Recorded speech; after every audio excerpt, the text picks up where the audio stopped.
Ika-4 na kabanata sa pagpapatuloy. Nagbukas ng Coke si Jeon habang ang ating bida ay umiinom. Na makikita ang itsura nila ay kakaiba pagkatapos uminom ng Coke. At sinabi sa kanya ni Jeon na nagulat daw siya nang bigla siyang dumating ng ganoon. Dagdag pa niyang sinabi sa ating bida na siya daw ay parang knight in the shining armor. Na mahinang sinabi ng ating bida na knight in shining armor. At pagkatapos ay tumugon siya na sinabi kay Jeon na ganun daw ba? Na sinabi pa sa kanya ni Jeon na ang sabi daw niya sa kanya na madidischarge na siya bukas, tama daw ba? Huminga ng malalim na sinabi pa niya na sana siya rin daw. Na sinabi ng ating bida sa kanya na narinig daw niya na umaayos na daw ang kanyang pakiramdam. Na humawak sa dibdib si Jeon na sinabi niya sa ating bida na oho. Nakakagulat daw. Dati sumasakit daw ito mga 4 o 5 beses sa isang araw. Pero gumaling na ito mula kahapon. At sabi daw ng doktor, pwede na rin daw siyang lumabas ng ospital sa lalong madaling panahon. Dagdag pa niya na baka sa sobrang gulat daw ng puso niya dahil sa insidenteng iyon. Kaya nakalimutan daw nitong magkasakit. Habang umiinom ng Coke ang ating bida ay sinabi ng mahina na siyempre hindi. At mukhang bumalik na daw sa normal ang daloy ng kanyang ki. Makikita ang Coke na hawak ni Jeon. At tumingin sa ating bida na sinabi pa nito na salamat daw sa kanya Coke guy. At manatiling malakas at sana daw ay hindi na siya muling bumalik. Dagdag pa niyang sinabi na sana magkita daw silang muli sa ibang lugar sa labas ng ospital. Na makikita ang muka ng ating bida nang umiti kay Jeon. At sila ay nagkampay na sinabi pa niya na sigurado daw yon. Na lumipat na ang eksena sa bahay na ito na sinasabi ng ating bida nang bumalik daw siya sa unang pagkakataon matapos ang mahabang panahon, may isang tahanan daw na bumabati sa kanya. Ang amoy ng niluto ng kanyang ina. At isang kapatid na babae. Na sinabi nito sa kanya na seryoso. Anong problema daw niya? Dagdag pa niya na. Ilang araw lang daw siyang nawala para sa tour sa Japan at tingnan daw niya ang nangyari sa kanya. Huminga ito na sinabi pa niya sa ating bida na hindi lang daw siya nasagasaan ng kotse, kundi narinig rin daw niya na sinubukan niyang maging bayani sa ospital. At anong problema daw niya? Ang akala daw ba niya ay tunay siyang bayani o kung ano paman? At bakit daw hindi na lang daw siya magpakatino saglit? Na ang ating bida ay nakatingin lang sa gilid na sinigaw pa ng kanyang kapatid na kung siya daw ba ay nakikinig sa kanya. Na binulong ng ating bida sa kanyang sarili na okay. Ito lang daw marahil ang hindi niya talaga namimiss ng labis. Ito daw ay sigang Yunyang. Siya daw ang nakababatang kapatid niya. Na sinabi pa niya na tour sa Japan. Naaalala pa daw niya na pumunta siya sa isang ahensya para maging sikat o kung ano man yon noon. Sa palagay daw niya, patuloy pa rin ito ngayon. Na sinabi naman ng kanyang ina na pero nagawa daw naman niyang iligtas ang isang bata, kaya ayos na ang lahat, di ba? Na sinabi ng kanyang kapatid na ma'am, hindi daw ba't dapat siyang nagagalit sa kanya dahil sa ginawa niyang iyon? Na sinabi ng kanyang ina na itinaas ang kutsilyo na nagawa na daw niya yon bago pa daw siya dumating. At sinabi pa niya sa ating bida na huwag na daw niyang muling gagawin ang ganitong mapanganib na bagay. Nagkakaintindihan daw ba sila? Natumugon ang ating bida na mag-iingat na daw siya mula ngayon. Na sinabi pa ng ina nila sa kanilang dalawa na Yunyang, itigil na daw niya ang panggugulo sa kanyang kuya. At Jinho, maghanda na daw siya para sa paaralan bukas. Natumugon ang ating bida na sinabi nito na okay po ma'am. Na sinabi naman ng kanyang kapatid na okay sige na. Lagi daw naman siya na nasa kanyang panig. At pumasok na sa kwarto ang ating bida na isinara niya ang pinto na nakatingin sa gilid. Na nakita niya ang kanyang school uniform. Na sinabi pa niya na mukhang kailangan daw niyang pumasok sa paaralan kung gusto daw niyang mamuhay ng normal. Paaralan, isang tahimik na panahon daw talaga ito. Na makikita ang ating bida na nakaupo sa kama na masaya pa niyang sinabi na sa tingin daw niya, mukhang excited na siya para dito. At pagkatapos ay lumipat sa pasilyo ng paaralan. Na makikita ang ating bida na sinasabi sa isip na ito daw ay masama. Na sinasabi ng kanilang guro na nakikita daw niyang umiikot ang mga mata niya. Tumingin daw siya sa sariling desk niya. Na makikita ang ating bida na nagsasagot ng test paper na sinasabi sa isip na ang kanyang unang araw daw ng pagbabalik ay kailangang mangyari sa araw ng midterms. Na sinabi pa niya sa isip na hindi daw niya alam ang mga ito. At ang huli daw niyang pagpasok sa paaralan ay 50 taon na ang nakalipas. Siyempre, wala daw siyang alam. Na makikita ang lapis sa kanyang palad na sinabi pa niya na gayunpaman, may ilang mga aral pa ring daw na itinuro sa kanya ang buhay. At naalala pa daw rin niya kung paano haharapin ang isang sitwasyong katulad nito. Na makikita ang lapis na pinaikot niya sa ibabaw ng test paper. Na makikita ang lapis ay tumapat sa numero 3. Na madaling lumipas ang oras na makikita ang speaker. Na sila ay tumayo na habang pabulong na sinasabi ng ating bida na sa wakas, tapos na. Mas masakit pa daw ito kaysa sa pagsasanay para sa martial arts. Na tinawag siya ng kanyang kaklase mula sa likuran. Na lumingon naman siya at tiningnan kung sino ito. Na sinabi sa kanya nito na mukha daw siyang nakakatakot buong araw. Galit daw ba siya dahil hindi nila siya binisita sa ospital? Pasensya na daw, bro. Dagdag pa niya na hindi lang daw nila alam kung aling ospital siya naroroon. Na makikita ang mata ng ating bida na nakatingin sa lalaki na sinabi sa kanyang sarili na siya daw ba ay si Jung Inyu. Humarap siya kay Jung Inyu at ibinulong niya na naalala daw niya ang lalaking ito. Bagaman hindi daw niya maalala ang iba pang dalawa. At pagkatapos ay sinabi sa kanya ng ating bida na okay lang daw. Sinabi naman sa kanya nito na sige na. Halata namang galit pa rin daw siya. Sinabi pa nito habang makikita ang ating bida na nagtataka na punta na lang daw sila sa PC room. At siya na daw ang magbabayad, kaya tigilan na daw niya ang seryosong mukha, okay daw ba? Na napasabi ang ating bida na PC room. At pagkatapos ay makikita ang gusali. Na nakatingin ang ating bida sa 3 habang masaya itong nag-uusap. Na sinabi ng isa niyang kaklase na nakapasok ang kamay sa bulsa na siya na daw ang bahala sa kanila ngayon, kaya huwag na daw silang maging mga troll, okay daw ba? Na itinuro siya ni Jung Inyu na sinabi sa kanya na oo na, para may ambag daw naman siya. Na tumugon ito na sinabi na watch and learn boys. Nag-ensayo daw siya nito imbis na mag-aral para sa midterm. Habang nakatingin ang ating bida sa kanila ay masayang sinabi niya sa isip na naalala na daw niya. Madalas daw silang 4 na naglalaro ng mga laro ng magkakasama. Na sinabi pa ni Jung Inyu na nakaakbay sa kanya ang isa na oo na kahit anong gusto daw niya. Buhatin daw niya sila kung kaya daw niya. Na nakangiting sinabi muli ng ating bida sa isip na gaano na daw katagal mula nang huli siyang nagkaroon ng mapayapang sandali na ganito. Sinabi pa niya habang naglalakad sila na masayang nagkukulitan pa ang kanyang tropa na ganito daw ba ang pakiramdam ng magkaroon ng normal na buhay. At sa wakas, parang totoo na daw ito ngayon. Sinabi pa niya na hindi daw katulad ng mga alalahanin niya. Nakapag-adjust daw siya sa makabagong mundo ng medyo mabilis.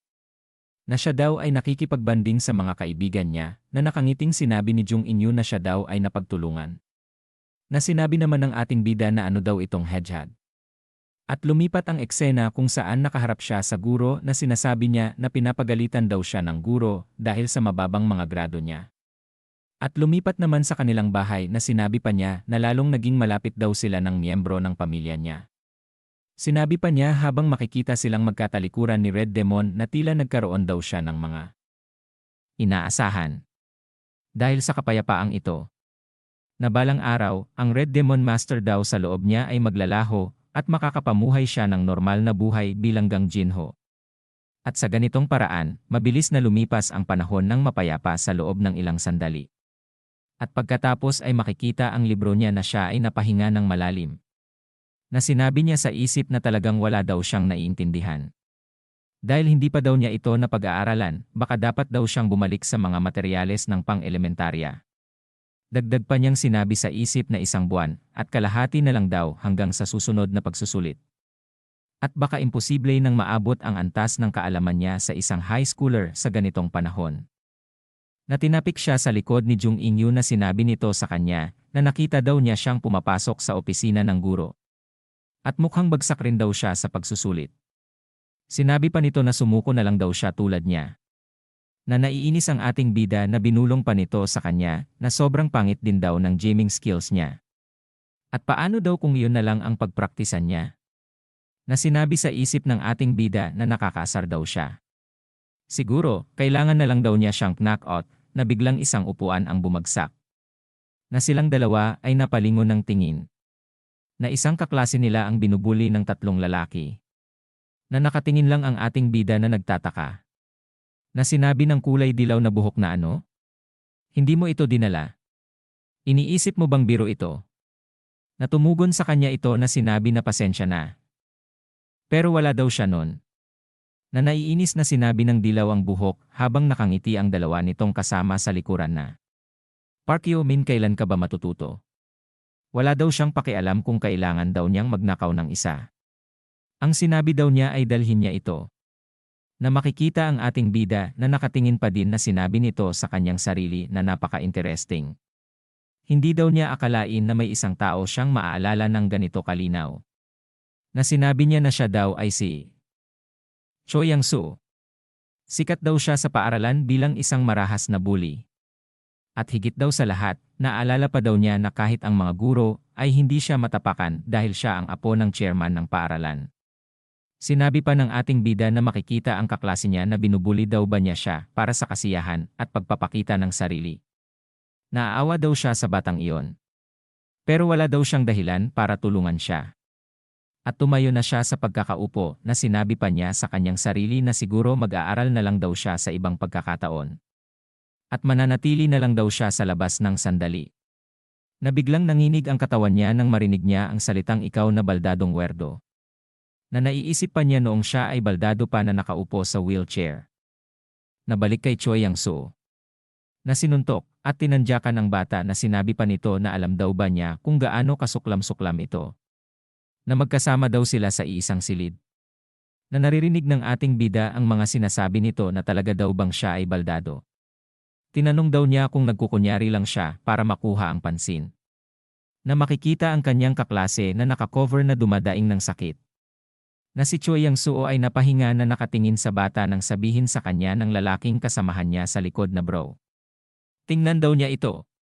Na makikita ang tubig sa timba na sinabi pa ni Choi Yang-soo na ano daw ang mayroon tayo dito. Ito daw ay ang tubig na ginamit nila para linisin ang mga map. Sinabi pa niya na ito daw ya kawili-wili. Habang nakamukmok ang bata sa gilid ay tinawag siya ni Choi Yang-soo na sinabi nito na baldadong werdo. Na nagulat ito nang sabihin sa kanya na kunin daw niya ito. At pumunta ka sa opisina at ibuhos ito sa guro nila. Pagkatapos, hindi na daw niya siya pakakailaman simula ngayon. Na ang kita na ng bata sa mga ito ay mga demonyo na sinabi pa sa kanya ni Choi Yang-soo na bilisan na daw niya. Na makikita ang mata nito na maluha-luhang sinasabi sa kanyang sarili na wala man lang daw bang tutulong sa kanya. Na makikita ang mga kaklase niya ay nagsilihisan ng tingin na ayaw madawit sa kanya. Na ang mga ito ay tila walang pakialam dahil sa baka sila naman ang pag-initan ni Choi Yang-soo. Na nanginginig na ang katawan ni Park Yo-min na nanlaki ang mata. Na inilagay ni Choi Yang-soo ang kanyang paa sa timba na may tubig na sinabi nito na ano daw ang problema. Hindi daw ba niya yon kaya? Nasinipa niya ito na sinabi pa na oho. Tama daw yan. Talunan lang daw siya na may kapansanan. Na nakatingala si Park Yo-min na sinabi nito sa isip na ano daw ba ang nagawa niya sa lalaking ito. Na umiiyak na sinabi pa niya sa isip na para maranasan daw ang lahat ng ito. Na makikita ang sarili niya sa tubig sa sahig na sinabi pa niya sa isip na dahil daw ba may kapansanan siya. O di kaya naman daw ay dahil nagkataon lang na ang upuan niya ay katabi niya. Na umiiyak pa niyang sinabi sa isip na hindi daw niya alam kung bakit niya deserve ang lahat ng ito. Habang nakaluhod sa sahig ay nagulat si Park Yo-min na napatingin sa gilid na nagtataka. Na sinabi naman ni Choi Yang-soo sa kanya na sino daw siya. Na may mga mayayabang na tingin naman ang dalawa niyang kasama.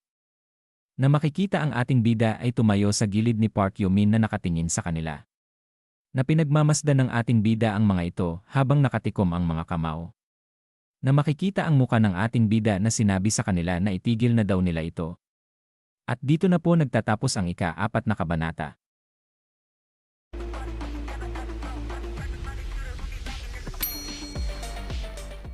Ika-5 kabanata sa pagpapatuloy. Makikita ang mga tao sa labas ng silid na nakikitsismis. Na sinabi ng ating bida kay Choi Yang-soo na di daw siya magandang tingnan.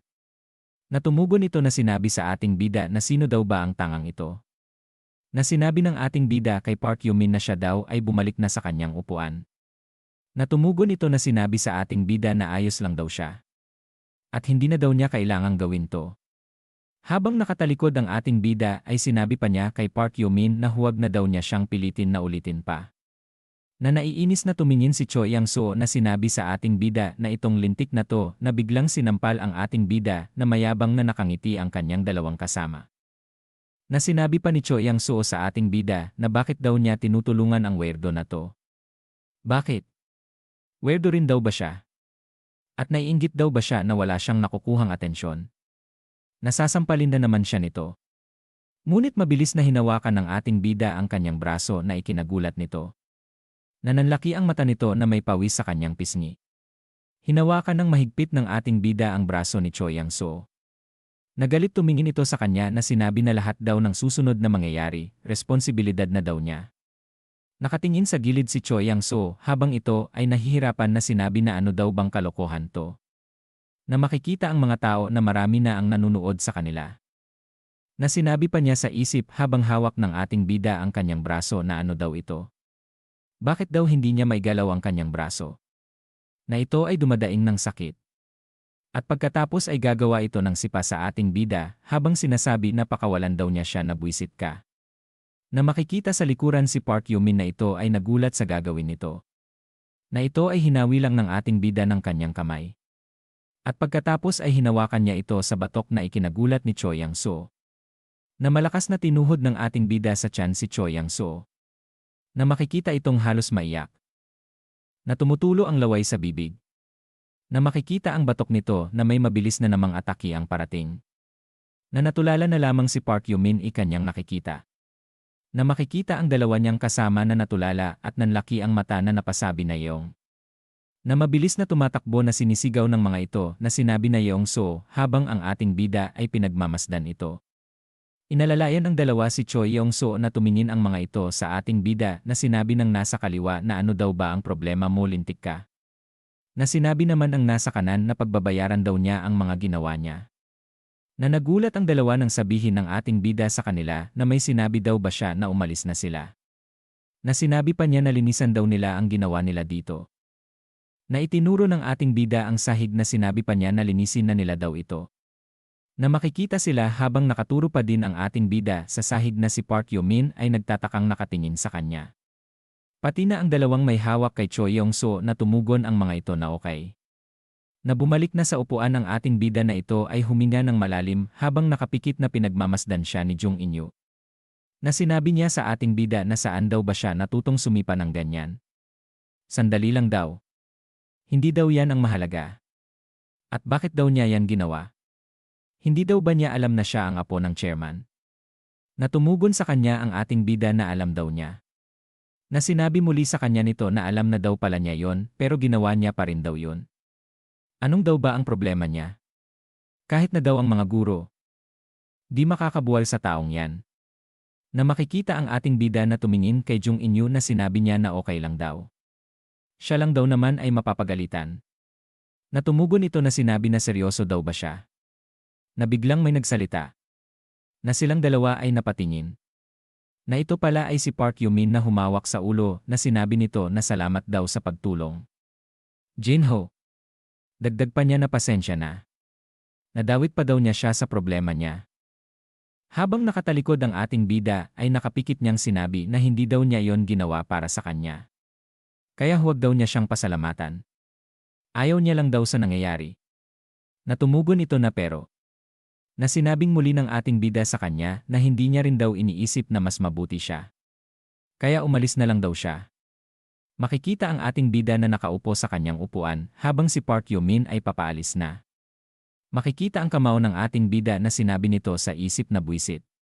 Kung hindi daw niya pinigilan ang pagnanasa niya, baka napatay na daw niya siya. Sinabi pa niya sa isip na makikita si Choi Yang-soo na nakapagpigil daw siya sa pagkakataong ito, pero walang garantiya daw na magagawa niya ulit sa susunod. Sinabi pa ng ating bida sa isip na ito ay seryosong nakaupo na parang hindi pa rin daw niya natatanggal ang mga alaala mula sa nakaraang buhay. At lumipat ang eksena kung saan makikita ang opisina ng guro. Na sinabi sa kanya ng gurong ito na anong karapatan daw niyang bugbugin ang isang estudyante sa paaralan. Dagdag pa niyang sinabi na alam daw ba niyang dahil sa ginawa niya, si Yang-soo ay naospital. At bakit daw niya sinaktan ang isang inosenteng bata? Anong problema daw niya? Sinabi ng ating bida sa guro na hindi daw siya inosente. Binubuli daw niya si Park Yo-min na tumugon ang guro na sinabi na ano. Sino daw ang nagsabi? Na sinabi ng ating bida sa kanya na lahat daw sa klase ay nakakita nito. Sinabi sa kanya ng guro habang makikita ang ating bida na ang sinasabi daw ng lahat na binugbog daw niya si Choi Yong-soo na wala namang ginagawa. Na napasigaw ang ating bida na hindi daw maaaring mangyari yan. Na nagalit ang guro na tinutukan siya ng kahoy na kanyang hawak na sinabi nito na umupo ka, ikaw na bastardo. Na sinabi naman ng ating bida na sigurado daw siyang alam niya rin yan. Hindi daw ba't may boses sa konsensya niya? Na napasabi ang guro na ano? Na sinabi pa ng ating bida na kung mapaparusahan daw si Choi Yong-soo sa pambubuli kay Park Yo-nim. Handa daw siyang tanggapin ang parusa niya sa pagbubugbog kay Choi Yong-soo. Pero hindi daw niya aminin na may nasaktan siyang inosente. Nananlaki ang mata ng ating bida nang sabihin pa sa kanya ng guro na anong karapatan daw niyang sermunan siya. Malinaw daw kung sino ang bully dito. At siya daw ay magtuturo ng aral ngayon. Na makikita ang pinto ay bumukas. Na napatingin ang guro dito. Na sinabi nang pumasok na siya daw yon. Napatingin din ang ating bida habang sinabi pa ng guro na Mr. Chairman tuloy daw sila. Na tumingin sa ating bida na sinabi ni Mr. Chairman na so ito daw pala ang batang iyon na nanakit sa kanyang apo. Na tumayo ang guro na humawak sa kanyang ulo na sinabi nito na oho. Pinagsasabihan na daw niya siya dahil paulit-ulit na lang daw siyang nagsisinungaling na si Yong-soo ang bumubuli sa isang kaklase. Na humawak sa baba ang chairman na sinabi nito na kung totoo daw yan, maaaring karapat-dapat daw si Yong-soo sa natamo niya. Na makikita ang muka ng ating bida sa kanyang narinig. Na sinabi naman ng guro na excuse me. Kung totoo daw ang sinasabi niya, kasalanan ni Yong-soo yan. Bilang apo daw ng chairman ng paaralan, dapat alam daw niya na hindi dapat mangbuli ng kaklase. Na sinabi pa ng isang guro na ginoong chairman. Siyempre, hindi ginawa yan ni Yong-soo. Kahit na totoo daw yon, ang batang ito daw ay nanakit pa rin. Natumugon si chairman na sinabi nito na kung tinawagan na daw ba niya ang kanyang mga magulang. Natumugon ito na sinabi na tinawagan na daw niya ang mga magulang niya. Nakapikit ang isang mata ni chairman na humawak sa balikat ng ating bida na sinabi nito na kung ganun, pag-usapan natin ito kapag nandito na ang mga magulang niya. Hindi tama na imbestigahan ang isang estudyante ng ganito. Dagdag pa niya na nandito daw siya bilang magulang. Kaya't pag-usapan daw nila ito nang walang iniisip na mga titulo. Makikita ang school na pinapasukan niya. Kung saan makikita na dumating na ang kanyang magulang na sila ay nagpupulong na. Na nagsasalita ang gurong ito na sinasabi sa magulang niya na sir, gaya daw ng sinabi nila sa telepono, si Gang Jinho daw ay nanakit ng isa sa kanyang mga kaklase. At ang kaklase na yun daw ay kasalukuyang nakaospital. Makikita ang ating bida at ang kanyang ama na sinabi pa nito na sa kabila daw ng sitwasyon, si Gang Jinho daw ay tumatangging humingi ng tawad. Kaya't wala daw silang ibang pagpipilian kundi tawagan daw siya. Natumugon ang kanyang ama na ganun daw ba? Na sinabi ng kanyang ama na napatingin ang ating bida na pero una daw sa lahat, nais daw niya munang malaman ang kabuuang kwento. Dagdag pa niya na naniniwala daw siyang hindi tama na basta-basta pilitin ang anak niya na humingi ng tawad nang hindi alam ang buong kwento. Na makikita ang ating bida na sinabi ng kanyang ama na Jinho, totoo daw bang sinaktan niya siya? Natumugon ang ating bida na sinabi nito na ginawa daw niya yon, pero nangyari daw yon habang pinipigilan niya si Choi Yong-soo sa pambubuli sa isang kaklase. At si Choi Yong-soo daw ang unang nanakit sa kanya. Na napaturo ang guro na sinabi nito na mukhang yan daw ang sinasabi niya. Pero siya daw ay nagsisinungaling. Nasinigaw pa nito na lahat daw ng tao sa klase sinasabi na siya daw ang nagsimula. At tumigil na daw siya sa pagsisinungaling. Na nagulat ito na napatingin sa kanyang likod nang sabihin ni chairman na tumigil na daw siya. Na sinabi nito na walang dapat daw ipagkagulo. Ito daw ay usapan lang sa pagitan niya at ng mga magulang ni Gang Jinho. At kung totoo daw ang mga sinabi, siya daw ang kailangang humingi ng tawad. Na sinabi naman ng kanyang ama na hindi. Hindi rin daw makatarungan para sa anak niya na kumilos ng may ganitong karahasan. Na makikita ang muka ng chairman na sinabi nito na siyempre daw naman. Kung tama daw ang mga salitang iyon, ganoon nga daw ang mangyayari. Sinabi pa nito habang makikita ang muka ng ama ng ating bida na kailangan lang daw nilang beripikahin ang mga katotohanan. Kung totoo, siya daw ang hihingi ng tawad. At pagkatapos ay sinabi ni Chairman sa guro na ang estudyanteng sinasabi niyang binubuli ay si Park Yumin, tama. Dalhin daw siya rito. Natumugon ito na sinabi na okay po sir. Na makikita ang ating bida na seryosong nakatingin sa kanila na nagtataka. Na dumating na si Park Yumin na sinabi ng chairman na pinapunta daw nila siya rito dahil gusto nilang malaman ang katotohanan. Na makikita si Park Yumin na nakatayo na nakatingin sa ibaba na sinabi pa ni chairman sa kanya na hindi daw niya kailangang mag-isip ng kung ano paman. Sabihin niya lang daw sa kanila ang nangyari ng totoo. Makikita ang muka ng chairman na sinabi pa nito na totoo daw bang binuli siya ni Yong-soo. Kaya inatake siya ni Gang Jin-ho. Na makikita ang muka ni Park Yumin na nag-aalala. Na ang ating bida ay pinagmamasdan siya. Na sinabi ni Park Yumin na yon daw ay hindi totoo. Na nagulat ang ating bida na napasabi na ano daw ang pinagsasabi niya. Na makikita si chairman ay ngumiti ng kakaiba nang marinig niya ang sinabi ni Park Yumin. At dito na po nagtatapos ang ika-5 kabanata.